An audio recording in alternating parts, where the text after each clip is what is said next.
অটল বিহারী বাজপেয়ীর জন্মবার্ষিকীকে কেন্দ্র করে আজ রাজ্য জুড়েই স্বচ্ছ ভারত কর্মসূচির আয়োজন করা হয়েছে।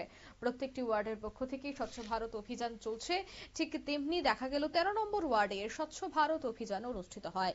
উপস্থিত ছিলেন কাউন্সিলর প্রদীপ চন্দ্র সহ অন্যান্যরা।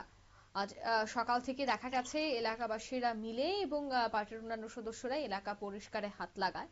শিবশরী মন্দির সহ বেশ কয়েকটি জায়গায় তারা এই স্বচ্ছ ভারত অভিযানটি করেন। এই অভিযানের পর কি তুলে ধরছেন এলাকার কাউন্সিলর প্রদীপ চন্দ্র, শোনাবো। আসলে দেশের প্রাক্তন প্রধানমন্ত্রী ভারতরত্ন অটল বিহারী বাজপেয়ীর জন্ম শতবার্ষিকী উপলক্ষে আগরতলা পৌর নিগমের 13 নম্বর ওয়ার্ডের অন্তর্গত প্রত্যেকটি বুথে আজকে স্বচ্ছ ভারত অভিযান করা হচ্ছে।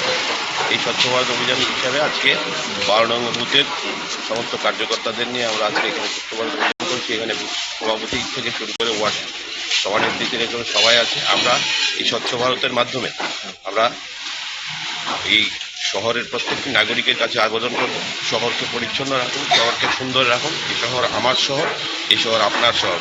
শহর সুন্দর করতে গেলে সবার প্রয়োজন, তাই আমি সবার কাছে আবেদন করব, বাড়ির আবর্জনা রাস্তায় ফেলবেন না, নিজের বাড়ির আবর্জনা বাড়িতে রাখবেন এবং সেই আবর্জনা আগরতলা পৌর নিগম কর্তৃক যে কালেকশন করার জন্য যে লোক আছে তাদের মাধ্যমে দিয়ে নিজের শহরকে সুন্দর রাখবেন।